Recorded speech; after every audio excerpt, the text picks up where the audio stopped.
Yes, a hand up. That is fantastic. Thank you very much. So my name is Professor Alison Lewis. I'm the Dean of the Faculty, and I'm going to start off the session by just sharing a little bit of information about the faculty, and thereafter we're going to have two other presentations, and we're going to have left quite a bit of time for Q&A, as I'm sure most people are interested in engaging and having their questions answered. So with that, I'll move straight into my presentation, which is all about our Faculty of Engineering and the Built Environment. So first of all, why choose EBE, which is Engineering in the Built Environment, and anybody who comes into our faculty will soon be saying EBE. Why choose EBE at UCT? Well, first of all, our degrees are relevant to tackle the world's biggest issues. Things like climate change, AI, nanotech, bioengineering, sustainability, energy, water, all the big issues are housed in our faculty. Our staff are experts in their fields. In the Stanford list of the top 2 scientists in the world, you will find 16 of them in this faculty. Our graduates are all over the world making a measurable difference, and our degrees combine technical skills with creative problem solving. And also, our engineering degrees are accredited through the Washington Accord, which means that with one of our engineering degrees, you can work in any of the Washington Accord countries that I've listed below there on the slide: Australia, Canada, China, Chinese Taipei, Costa Rica, etc., right down to the United States. Architecture is accredited through the South African Council through the architectural profession, geomatics through the SA Geomatics Council, and construction through 2 institutes, which is the Chartered Institute of Building and the Royal Institution of Chartered Surveyors, which means that these are quality assured degrees. We like to think of ourselves as more than just hard hats and safety boots. So we say imagine, create, sustain. What does a future fit EBE look like? We have had 2 think tanks looking at our future, how we're going to stay at the cutting edge, and we're busy implementing the findings and the innovative ideas from those 2 think tanks. In particular at UCT, we're very proud of our diversity and international flavor. So in the undergrad student body, we've got 3,200 undergrad students in the pie chart below there, and 14% of them are international. And in the postgrad student body, we've got 22% international students. So this really gives a very cosmopolitan international flavor to our degrees. And we also focus on research-led teaching, which enables graduates to participate in creating, inventing new solutions. Most of our programs have a research project of some sort in the capstone year. And this really gets students excited about doing research and being involved in generating new knowledge and new ideas. This is a list of the programs we offer in the undergrad degrees. So the chemical engineering degree, the civil engineering degree. In electrical, we have the classical electrical engineering degree, electrical and computer engineering, and mechatronics. And mechanical engineering offers 2 programs, the mechanical engineering program and the mechanical and mechatronics program. Architecture offers architectural studies. We have in the construction economics and management department, construction studies and property studies, as well as geomatics.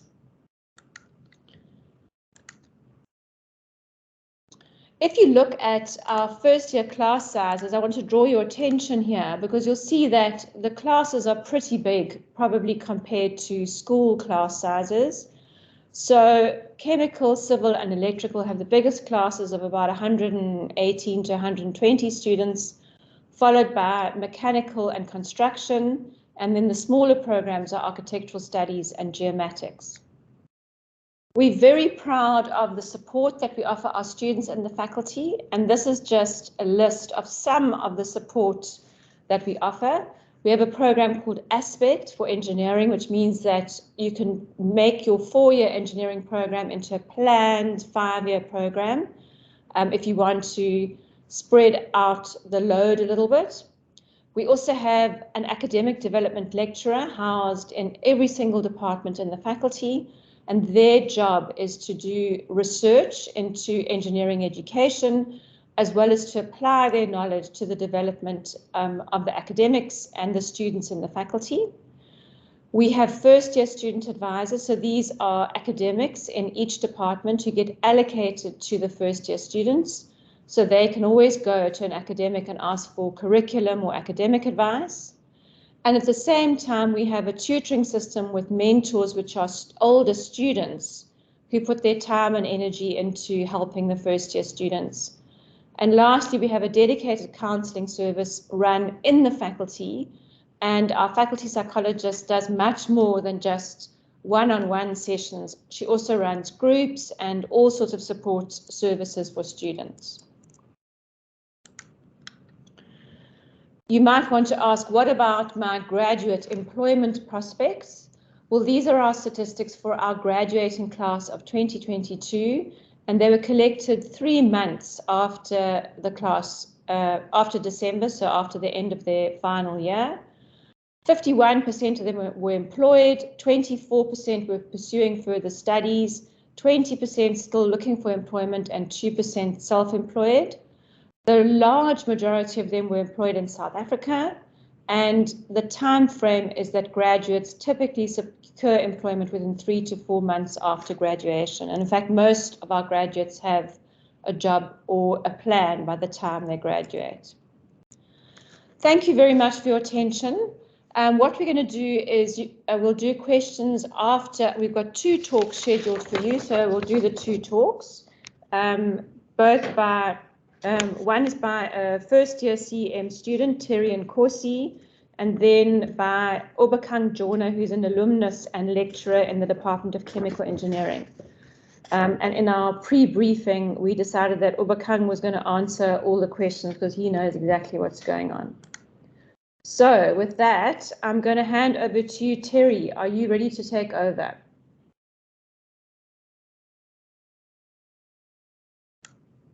Thank you so much for the introduction, Prof. My name is Terry Nkosi, and I'm currently finishing off my first year of a BSc in Property Studies, and it's definitely been a journey, to say the least. For those of you who might be unfamiliar with the degree, Property Studies is not about becoming a real estate agent. Although that is a career path you could get into, it's not the main focus of Property Studies. I like to refer to the degree as understanding property from an economic, financial, and technical point of view. It's quite a broad degree because we pretty much have courses under each faculty, like economics, statistics, law, and built environment related courses. If you would like to find out more about the degree, please do have a look at the EBE undergraduate handbook or the website for the Department of Construction, Economics and Management. Before I speak about my experience as a first year, I think it's important for me to just give you a little bit of my background. I'm currently 22 years old. I know, shocker, first year at 22, but it happens more often than you would think. I started my tertiary education at the University of Pretoria, and back then I was doing architecture. Did that for a good 2 years, and I realized that it wasn't exactly the career path that I saw myself being content in. And I decided to take a gap year last year. And then during my gap year, I spent time researching different degrees within the faculty. And that's when I realized that property studies, specifically here at UCT, better suited my goal or how I wanted to be established in the built environment. And so now I'm here. My experience so far has been a roller coaster, truthfully. Academically, there are days where you feel like you're so focused, you go to all of your classes, you're understanding the content well, you submit assignments ahead of time. Everything seems like people were just exaggerating about university, you know?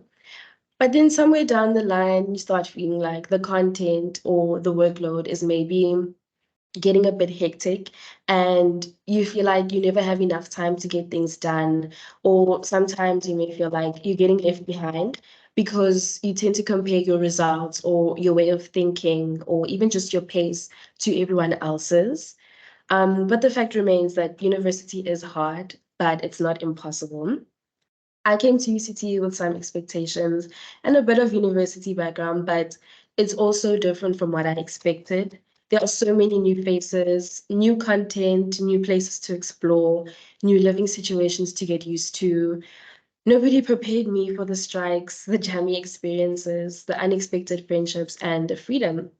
It's a lot to get used to, but that's the nice thing about change. It doesn't always feel good being shifted from your comfort zone, but in the long run, you definitely reap the rewards. The best thing I can say I got out of my first year at UCT is learning how to navigate and manage my time as a young university student. In high school, everything is kind of set up for your success in a predictable way, although it doesn't feel like that sometimes. It's that stable routine of things that can take you a long way. In university, you kind of have to explore all your options of getting into a routine that works for you, both academically and in your day-to-day living. I've learned that a lot of the times it's easy to lose track of the reason you wanted to come to uni in the first place. And some courses in your degree kind of make you question your interest in the degree itself. But it's important, especially in those moments, to ask for help, ask for guidance from your lecturers, your classmates, or your student advisors, student wellness services. Don't be shy to ask. Whatever you're feeling, you're never feeling it alone. You won't be the first, and you definitely won't be the last. So don't be shy to ask for help and guidance. That's all from my side. Thank you so much for listening. I hope my experience has been informative, and I wish you all a wonderful festive season. Thanks so much, Terry. That is fantastic. I'm sure that people are very interested to hear the experiences of a real first-year student. And with that, I'm going to hand over to Obakeng Jona to do his talk. Over to you, Obakeng.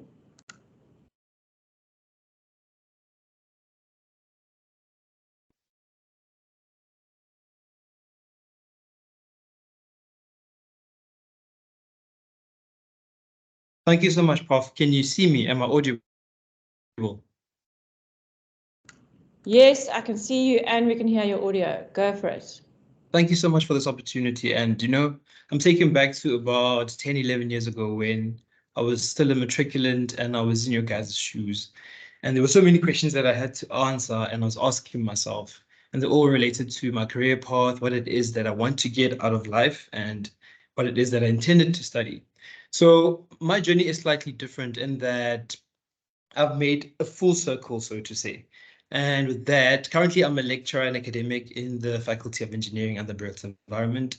I'm a chemical engineer by training, and I prepared a PowerPoint presentation. I swear it's not going to be too long, much as I've only been given 5 minutes. But I thought to myself, what's a lecturer without lecture slides? So with that, I will share my screen. And please let me know once you're able to see the screen that I am sharing. Yeah, we can see your share and you need to go into slideshow present mode. There. Are you able to see it? Perfect. So I titled it My Research and Academic Career in Engineering at UCT. I probably should have added unconventional because it's oftentimes it's not frequent that you'd get engineers take the research or the academic route. So before I get into it, who am I? I see there's been a shift in things with my presentation. But my name is Obakeng Jona, as I mentioned. I'm from Potchefstroom in the Northwest Province. And from a very young age, when I was still your guys' age in matric high school, I had a passion for mathematics and the sciences. Beyond that, I'm an avid art enthusiast. You'd find me in art galleries and museums and learning about things that are very different to engineering. I'm a home cook, and by profession, I'm currently an academic and researcher in chemical engineering at UCT. So you'd ask yourself, how did I get here? So about 11 years or so ago, I was in high school. I did physical sciences, life science, geography, and maths as my selected subjects. I ended up achieving 7 distinctions in all my subjects. I made the Northwest top 20 students. And with that, as I mentioned earlier, I asked myself, what is it that I'm going to do with my life, so to ask. I then applied to study chemical engineering at UCT, and it honestly wasn't an easy feat. And in choosing chemical engineering, actually, my arm was somewhat twisted by my cousin, who was still an electrical engineering student by then. Initially, I thought I was going to go into theoretical physics, and I ended up doing chem eng, which I ended up falling in love with. Post-graduation, I had a corporate career where I did management consulting, and this in part should actually show you that much as by training I'm a chemical engineer, the versatility of the degree enables you to work in spaces that are beyond the scope of what it is that I'm primarily trained in. But I didn't enjoy my corporate career, and because of that, I was reminded of my first love, engineering and science. I then decided to return to UCT to apply for my master's, which was subsequently upgraded to PhD towards the end of 2019. And currently I'm wrapping up my PhD, and I ended up landing a post as a lecturer and academic at the Department of Chemical Engineering from January. So ultimately, I see myself becoming a professor, as Professor Alison Lewis currently is, and being a world-renowned researcher in my field. So, I mean, the whole point of me showing you this is for me to make you realize that beyond the conventional trajectory that one would take in aiming to become an engineer, you're able to go above and beyond just a practicing engineer. And knowing that I'm a scientist at heart, it is upon pursuing a research career that I was able to then address the fundamental sciences associated with chemical engineering, and I also get to teach and impart knowledge that is affiliated within chemical engineering. So that's what I currently do, and I will stick around to answer any questions that any of you guys might have. Thank you so much. That's great. Thanks very much, Obakeng.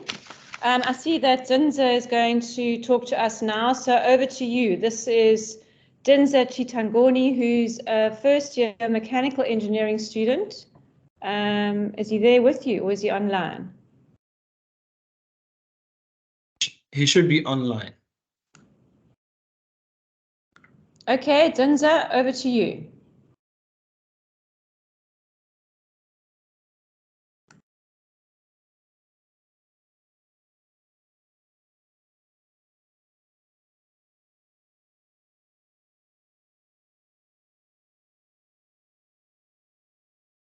We can't hear you if you're talking. You must unmute yourself and put your camera on.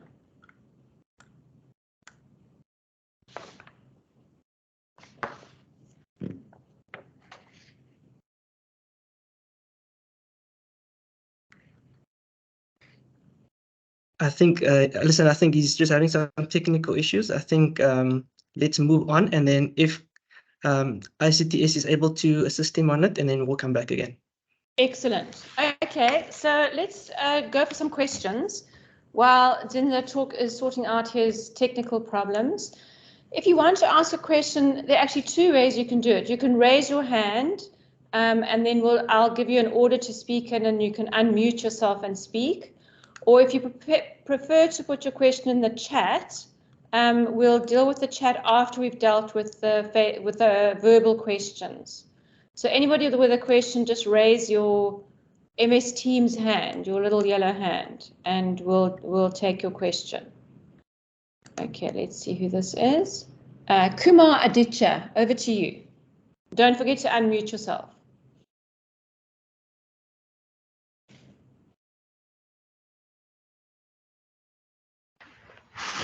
Hello, ma'am. How are you? Excellent, I can hear you. Go for it.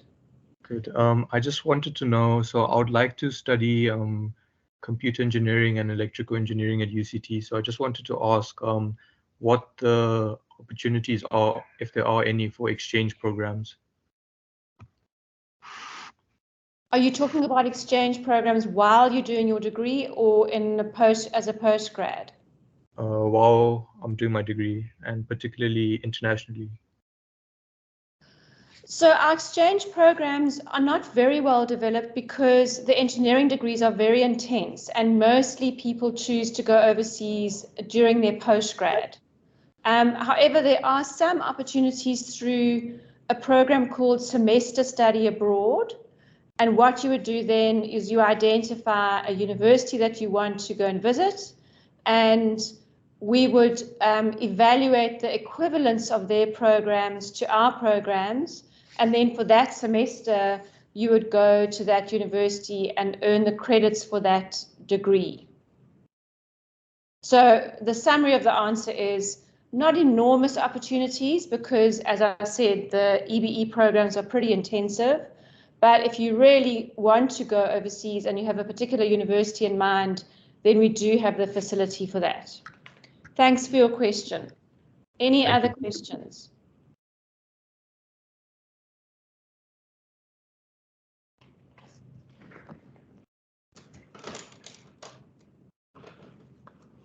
Okay, let me look in the chat while we're waiting for questions. A question here. Hello, I'm interested in robotics engineering. I want to work in a company that does humanoid robots.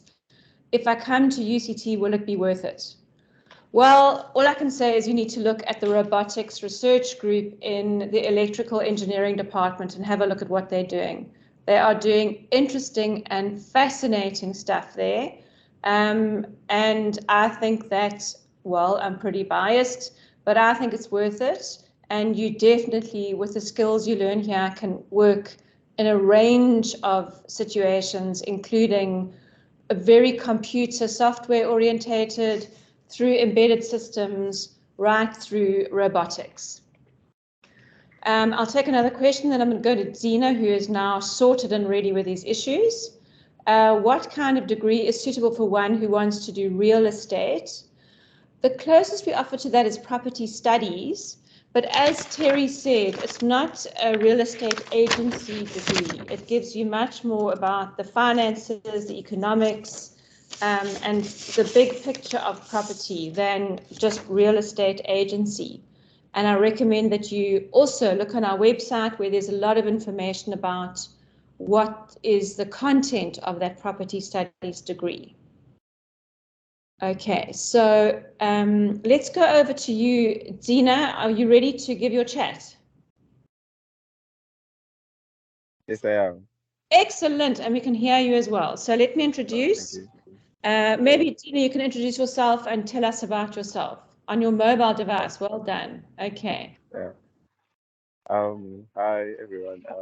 Currently at the beach. That's why I've been having a few issues. Sorry, and I'm Zina as Professor as Miss Allison said, and I'm a first year mechanical engineering student here at ECT, and I just finished my first year here. I wanted to plan something beforehand, but I decided to go through it in a freestyle kind of manner so that everything is not too long and is relatable to you guys.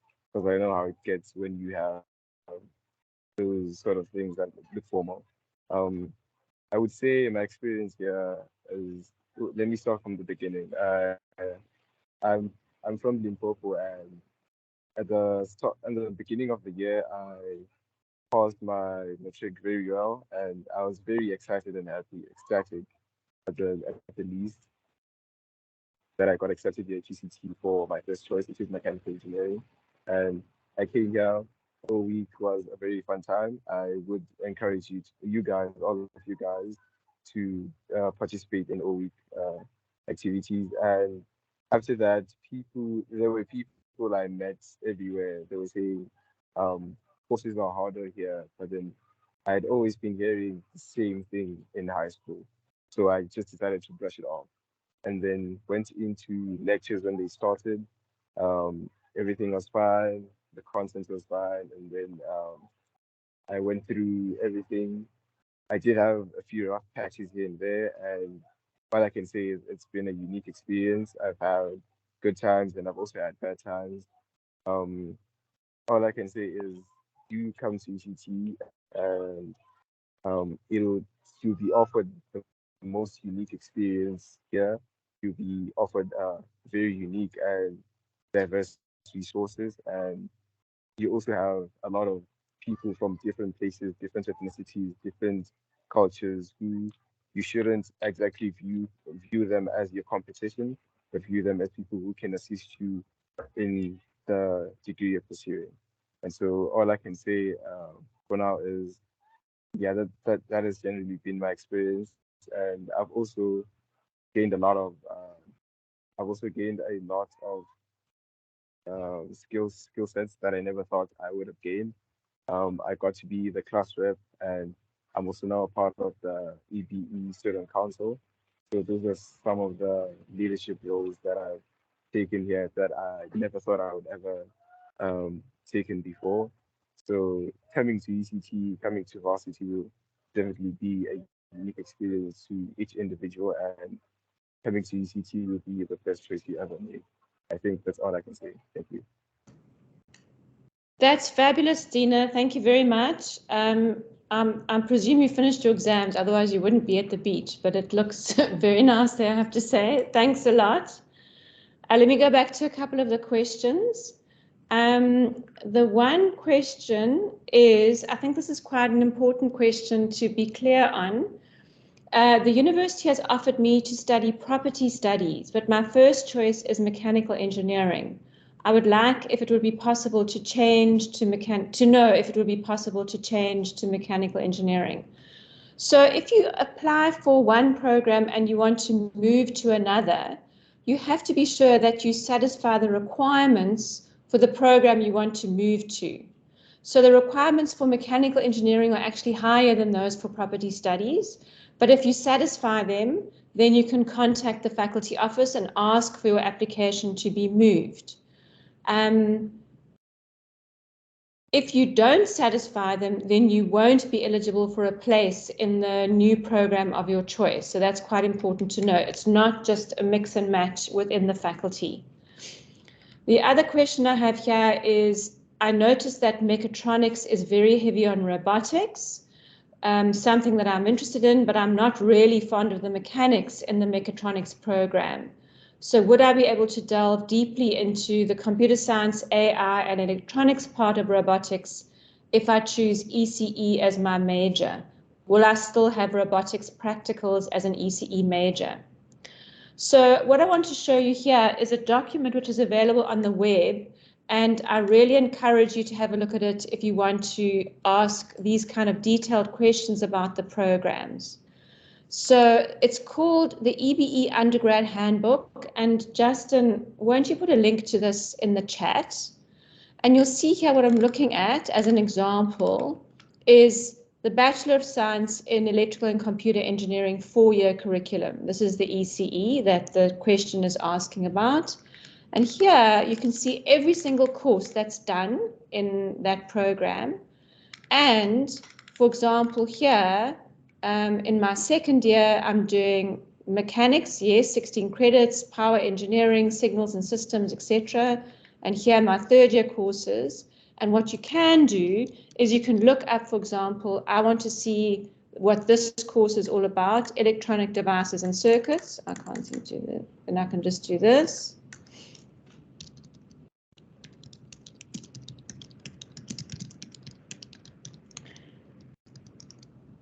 Oops, I can't seem to find that. So let's just do this. I'll look at EEE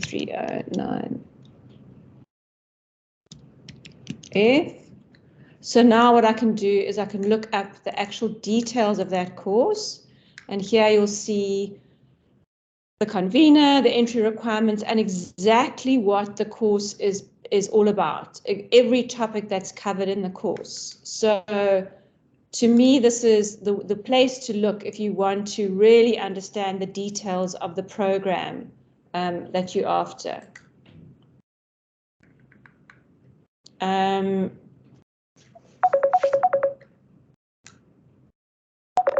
So next question is, does the engineering faculty at UCT offer opportunities above and beyond other local universities such as Stellenbosch? I'm not sure that I understand what that question means. Opportunities above and beyond. So, I mean, maybe Alexander, do you mind asking your question again and being more specific? Because I'm not quite sure what you mean. A question here about how relevant engineers are in a society that is advancing and heading into technology, and how does UCT prepare their engineers for real life problems? I think Obakeng can answer this. Are you there, Obakeng? What do you think of this question? I am. I'm present. So honestly, back to my oh, time, Sorry, did you get the question? yes. So Great. they ask about how relevant engineers are in society, in advancing society, and how UCT prepares us to tackle real life problems. As I mentioned in my presentation, over and above my training as a chemical engineer, the skill sets that I ended up acquiring was transferable to a point where I was employed in an industry that is totally outside of chemical engineering. Like I said, I practiced as a management consultant and I worked alongside people who studied finance, people who studied economics, and I was able to apply myself because by virtue of being an engineer, you're trained to design. It centered a lot around design thinking where each and every problem that you're actually solving is unique, but it's all governed by the same principles from fundamentals of science and mathematics. So over and above the traditional chemical engineering that I'm taught, actually also I was taught and trained to appreciate, to look at the world in a way that is integrated and that's as a system. And knowing how different parts of the world that we live in interact and how we can optimize and make sure that things operate ideally, sustainably, and are cognizant of the environment, our society, as well as our future. Like I said, much as you would think that, oh, it's just chemical engineering, you end up acquiring skills that are transferable beyond what it is that you're taught in the classroom. I don't know if you'd want to ask a more specific answer. Yeah. That's great. Thank you very much. Then we've got a question in somebody's interested in studying mech eng and how practically involved are the engineering degrees? Basically, how much of the work is practicals? So once again, you can look at the handbook and you can see that the engineering students all are required to do practical training in the vacation. At the same time, there are also tutorials, practicals, and labs that happen during the term as part of the program. So I would say there's a very, very good combination of theory and practice. It's not all just theoretical. Then there's a question for you, Terry, which is how can we prepare for a good adjustment to engineering? Have you noticed that specific skills that first years lack? And maybe Obakeng can also chip in there. Okay, please chip in.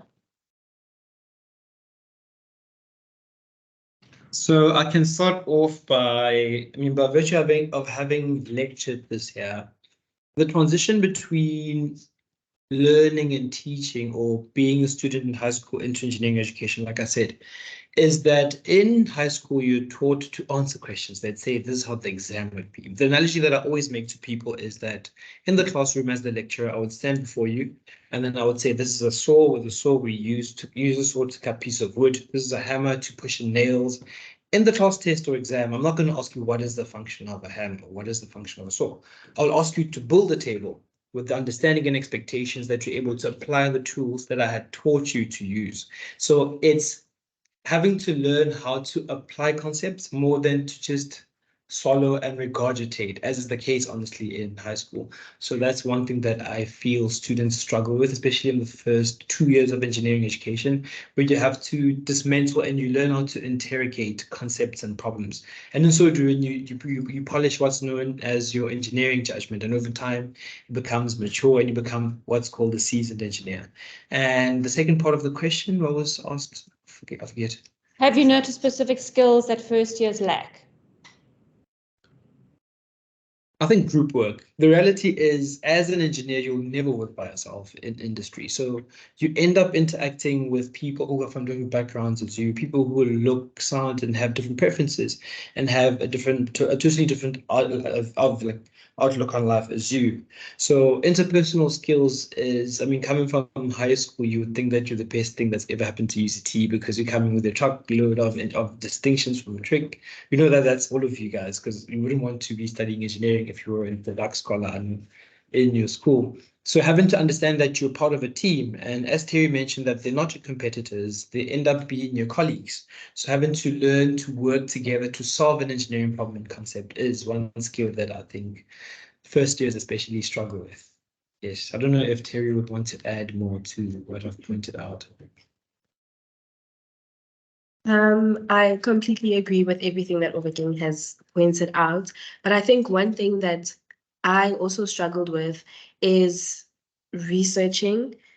A lot of the times in high school, you don't really practice researching as a skill set, but in university, you definitely have to learn how to research properly, especially when your degree is so theory heavy and doesn't necessarily focus on practicals, but applying that theory through the research that you do and your own understanding of the work and the content that you are going through. So I think research for sure. Going beyond what you're learning in class and taking that home with you and researching on that, trying to figure out how you personally can place yourself in those topics that you're speaking about, and asking your classmates as well, or asking your lecturers more about that information. So just practicing researching and applying what you have learned in your degree. Great answer. Thanks very much to both of you. I'm going to ask Justin Martinez, who's the Communications and Marketing Manager in the faculty and the person who's running the session, to answer the next two questions, which is, if my bursary fails to pay registration money on time, will I be allowed to study while waiting for the bursary to pay up? And the second question, Justin, if you don't mind, has the date for orientation week been finalized? Over to you. Thanks, Prof. Question with regard to the bursary. So I would highly recommend that you, I'm going to put the details of our faculty office over there, that you send the faculty office an email with your number which you've been given, part of your application, so that they can deal with your case directly and look into the various options that is available to you, so to avoid any disappointment. And then the second question with regards to orientation. So the orientation period will start from the Tuesday, the 29th of January, and it will run until Friday, the 9th of February. But please bear in mind that the orientation program will be sent through directly to once the firm offers has been confirmed closer to the time. And then we'll also make it available on the website for all students. Thank you. Great, thanks, Justin. The next two questions are sort of linked. The first one is, good day, Professor. I would like to inquire about receiving conditional acceptances. What are the chances of being accepted fully with that offer? And then another question, can we please have a solid statistic on the admission likely if you have a WPS of more than 480? So in the conditional offer, it'll give you the conditions of the offer. But what happens is once the matric results come out, then we start to make firm offers. And it does to some extent depend on the overall matric results. So our statistics are influenced by the NSC and the matric statistics. So if everybody does fantastically and gets a 90% average, then we'll make those offers first. And so the students or the applicants with the lower point scores will go lower down the list. So unfortunately, I can't give a firm answer, but if you have a conditional acceptance and you have and you maintain or improve your performance, and especially if you are doing very well anyway, then you have a relatively good chance of being made a firm offer. The next question is, what is the minimum spec computer needed for MEC-Eng? And here I can direct you once again to Justin, because I know that this information is on the website. Justin, can you say where to find it? I've just put the link in the chat for everyone to see. Okay, excellent, thank you. And then another question about changing from mechanical engineering to mechatronics. So as I said before, you need to look at the requirements for mechatronics compared to the requirements for mechanical engineering. And those are also published on our website. And if you meet the requirements for mechatronics, then once you arrive at UCT and register, you can apply to change. But as I said, that's only if you meet the requirements for the program that you want to change to. A question here, does geomatics have as many opportunities as the other courses? That's difficult to quantify, but I would say geomatics is actually a little bit of an underappreciated discipline. It's very data science heavy, so data science and AI are all the new buzzwords, It's also very GIS orientated. So my view is that there are superb, very modern sort of cutting edge opportunities in geomatics. And I would say you've got as good as the opportunities in any other courses. You are still very mathematically literate, very science literate, and very data science literate. Okay, so now I've got a question on, I've got a hand here. Let me take that question first. The hand disappeared. If you want to ask a question with your voice, please put your hand up and I'll take you ahead of the chat.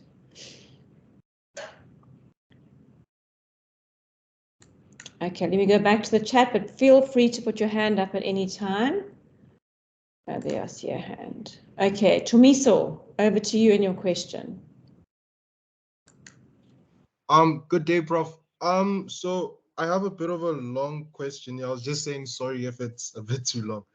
So I was saying that, so I'm a physics fanatic to the extent of like wanting to know the likes of general relativity and particle physics, right? But at the same time, I know that I want to be in energy, electronics, and the communications sector, right? So because of that, I want to do an electrical engineering degree. So I was asking, if I return to do a postgrad and lecture at the university, can I earn a BSc in physics while doing postgrad and lecturing? And if so, may you please brief or direct me about the process of going postgrad and lecturing? Yeah. Let me ask Obakeng to give you some thoughts about doing postgrad. Do you know you're and doing a BSc at the same time? Go for it. okay? So, like I said, you remind me of me when I was still back in high school because I had a big love for physics and I thought I was going to go into physics. And honestly, I don't even know which direction to take in responding to your question. But the reality is, engineering in the general sense is very application based. Like I said, it's centered around design, and you'll have fundamental scientific concepts that are applied to solve problems that you see the actual thing come to fruition. Whereas fundamental sciences, as you mentioned, your particle physics, that is very different in its application. I mean, depending on, let's say, if one could end up working for CERN or going into particle physics if you do it in that direction. But the reality is that that would be more an academic career more than an engineering or practicing as an engineer. And the reality is, once you've completed your first undergraduate degree, you end up being in a position where you're able to tell if it's for you or not. Or sometimes during the actual degree, you're able to say, this is quite for me or not. And for me, I completed Chem-Eng and I ended up going into consulting, but then it took me being in the wrong space to realize where my passions actually lie. I then returned. So with an undergraduate degree in electrical engineering, you can always return and do perhaps a postgraduate in physics. I mean, of course, you'll need some supplementary courses because your understanding of physics wouldn't be as much, but it's not often, if ever, you have someone who is a postgraduate or a lecturer and they decide to do an undergraduate in a space that's very different to what it is that they do. But in essence, at the postgraduate level, as in your master's, PhD or higher, research becomes so interdisciplinary. In other words, people tend to collaborate and they use concepts across very different or sometimes related spaces that you could take your electrical engineering knowledge and apply it in spaces that you feel are more aligned with your passion. So you can still go back into physics and work alongside physicists and you come with your electrical engineering understanding and you'll still be able to fulfill that yearning of yours of understanding the fundamental sciences. So I hope that answers your question or it gives you direction to a certain extent. But the reality is after your first undergraduate degree, you're able to discern if it's truly for you or not. For me, it took me completing my degree and going into a space that's very different from chemical engineering that made me realize that I needed to go back. And then I did my postgraduate in chemical engineering. Great, thanks very much, Obakeng. The next question is, would you advise taking the 5-year plan in engineering? I would say if you're finding the load too heavy in the first year, you always have the opportunity of changing in the first year to the 5-year plan.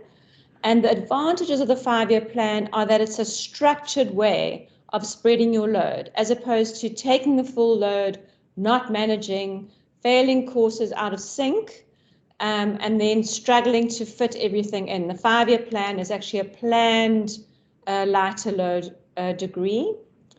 And then how does the university tackle issues associated with AI, with projects, etc.?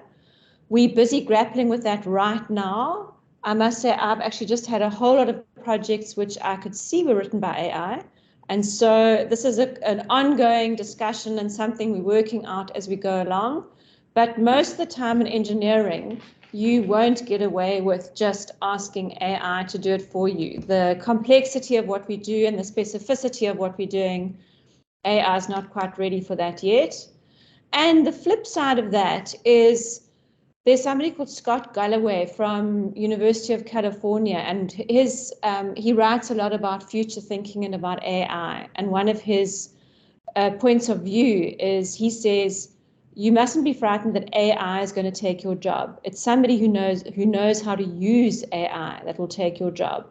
So that's really the direction we're going at UCT in EBE. We want to make sure that our students graduate being fully up to speed with being able to use our AI at a very high level.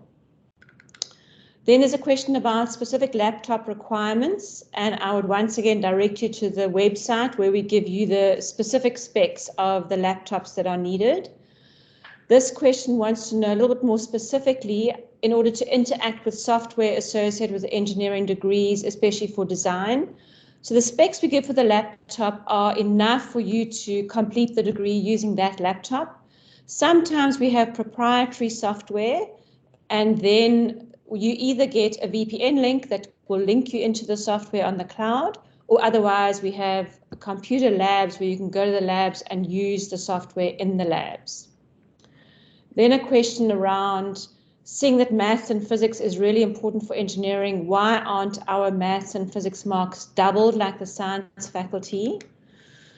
I think that somewhere in the distant past there might have been, but my understanding is that our experience is that the overall high achiever, including maths and physics, is a better predictor of success in EBE than doubling the maths and physics marks. So we're quite happy that our point system in our faculty means that if you score high points a lot across all the subjects with the prerequisites we have for maths and physics, then you have got a good chance of succeeding in our degrees. Somebody else wants tips and advice for first-year engineering students. Justin, I'm thinking we need to put this on the website because this is about the 4th question we've had. So I think Justin and I are going to talk offline. Justin, do you want to comment here? No, I just wanted to add in, Terry could give some tips from an overview EBE student for now, if that would work in terms of advice. Yeah, that's a good idea. And Justin, can you link the video, the day in the life of the first-year student? Because that sounds like that's what people want to see. Sure. Terry, do you have a comment there? Tips and advice for first-year students. I know you said time. Anything else? Academically, I feel like, university is going to be quite difficult adjustment, but if you stay open-minded to the content, stay open-minded to doing a lot of group work, research, like we mentioned. But I think what people don't speak about, and is quite important, is your life outside of academics. You shouldn't make your academics or your grades like the most important thing for you. Sure, your grades should motivate you or just show you what you should be working on academically, but it shouldn't be your entire focus. Make time for your hobbies or exploring Cape Town. There's a lot to do in Cape Town. So I think focusing on both your academics and managing your day-to-day life, that would be my tip. I love that. I think that is just fantastic advice. Thank you very much. We've got a hand up from Sherwin Yargis. Can you hear me? Loud and Yeah. Ma'am, I have a question. If I study property studies in my first year, can I switch to a Bachelor of Business Science in the next year? Same answer as I gave to the other question, which is you've got to meet the requirements for business science, which are higher than those for property studies. And if you do very well in your property studies first year, they could consider you. So that's always worth a bash. But it also depends on how full the business science degree is. And my understanding is that business science is really oversubscribed. It's in the commerce faculty. So I don't have the stats on that, but as far as I know, business science is very difficult to get into and it's very full. So your best bet is to get fantastic results and to apply directly to business science. Let me go back to tips, laptop requirements. Thank you, Justin. Same question about maths and physics, which I've answered. So property studies, to give more elaboration and more detail, I think business studies, economics and history, these are the matric subjects of the person asking the question. Very, very good background for property studies. And I recommend that you look at the handbook for the detail of the courses, and there you'll see exactly what's offered in property studies, and it'll give you a better idea of the mix.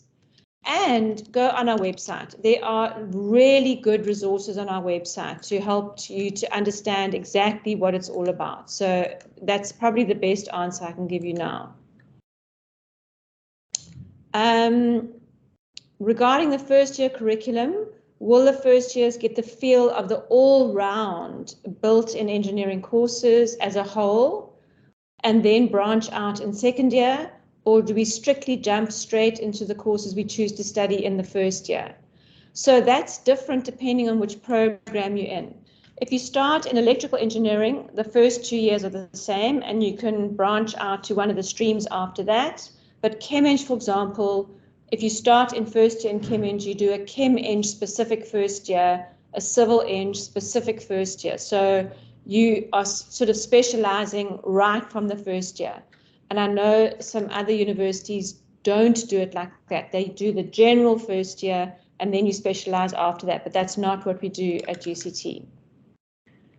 Then a question, which engineering course do you think has the best opportunities in terms of job availability after studying?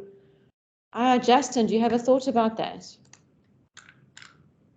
That's kind of tricky, I guess. It also depending on the economic landscape and also what's happening around not only in South Africa but the world and the impact.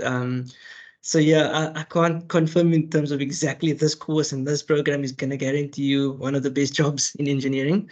But what we could possibly do is get some more information from our career service department in terms of how the trends are looking. And what are the type of programs once they've graduated that students are more likely to go into and be not guaranteed, but which sector and industry they are swayed towards. Thank you.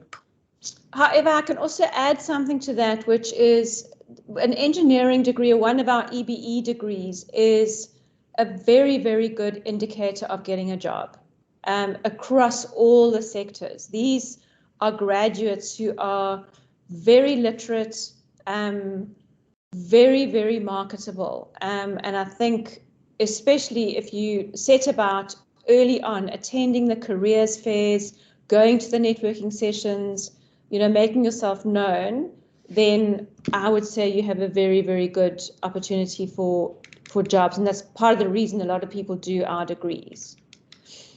The BSc in construction studies and opportunities, similar. It depends, as Justin said, slightly on the economy.